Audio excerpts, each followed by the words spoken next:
खुलुमबाय लोगोफोर नेयै नेयै बेसेबां नेबावनो नेनायनि समा जोब्बाय स' जोबनायाव अदालगुरि बारग' एनडिएफबि इउनाइटेड फरामा 8 सेप्तेम्बर खालि अदालगुरिनि मोनसे गेलेग्रा फोथार नलबारि गेलेग्रा फोथाराव सुबुं गौमा डेट मीन्स मास गेदारिं जानानै होस्रिख्रावनाय सुबुं गौमा होस्रिख्रावनाय मोनसे हाबाफारि लानाय जादों।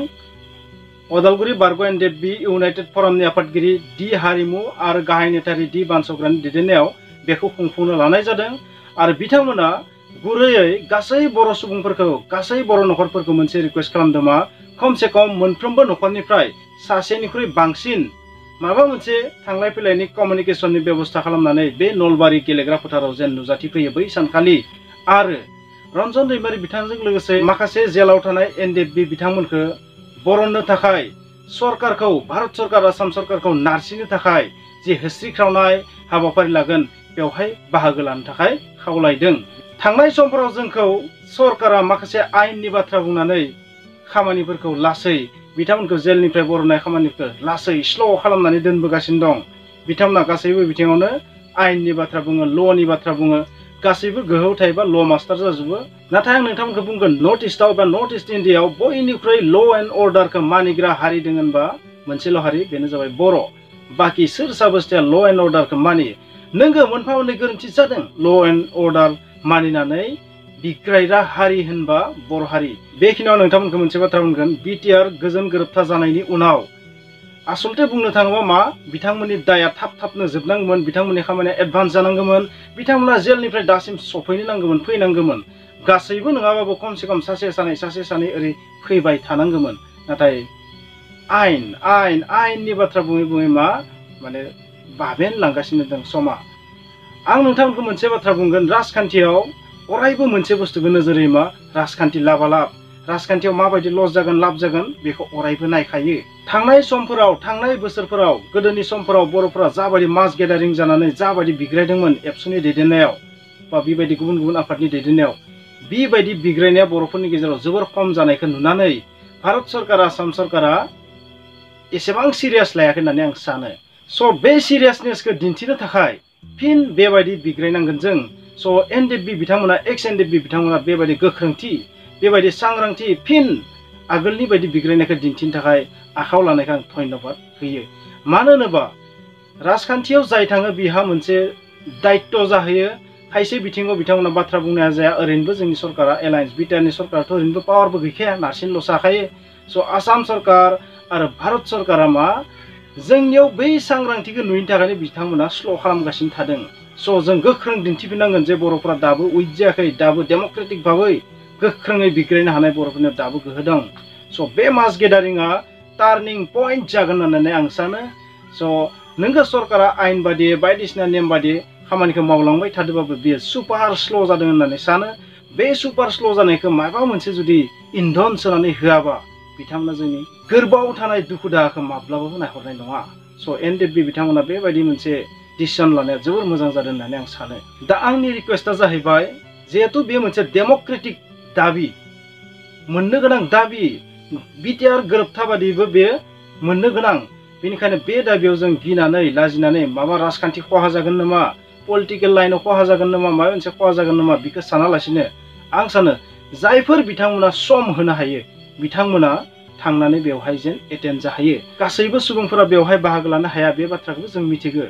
थेवब्लाबो जायफोरा हायो बेवहाय खमसे खम थांनानै जेन बाहागो लायो आरो बाहागो लानानै बर'फोरनि थाखाय रन्जन दैमारि बिथाङा जोबोरैनो गोरबोनि सासे माने गारनो हायि नागारनो हायि आत्मा बायदि जाना दं बेखौ प्रुफ खालामनानै होनांगोन।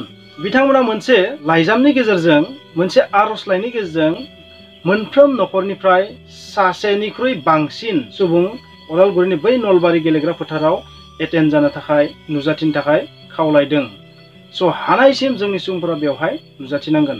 आरोबाव आं ससियेल मिडियानि इनफ्लुयेन्सार बिथांमोनखौ मोनसे बाथ्रा बुंगोन नोंथांमोनाबो ससियेल मिडियानि थ्रयै जेन माबा मोनसे रिनायसेन्स लाबोनो जेन नाजायो। ससियेल मिडियानि थ्रयैबो जोङो माखासे बिथिंखौ मावनो हायो नालाय स' जों ससियेल मिडियानि थ्रयैबो माखासे बेबायदि दाबिफोरखौ दिन्थिसारनानै दिन्थिफुंनानै भाइरेल खालामनानै सरकारनो खोनासंहोनांगोन जे बर'फोरनि थाखाय जायफोर बिग्रायारि बिथांमोना जेलाव दं, रन्जन दैमारि बिथांमोना जेलाव दं, बिथांमोनखौ थारैनो बाहेराव उदां अख्राङाव लाबोजानो लुबैयो बे बाथ्राखौ दिन्थिनानै होनो नाजानांगोन।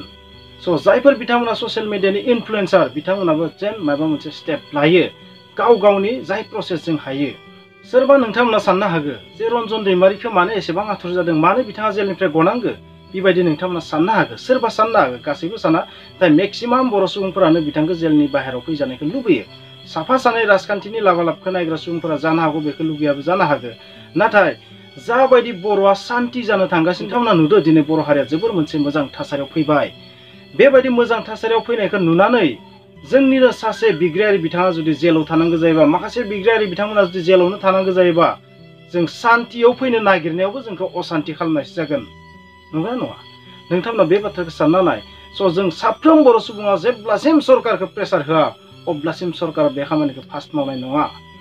राजखान्थियाव public opinion, public support, public demand बे बाथ्राया जोबोरैनो इम्पर्टेन्ट थायो।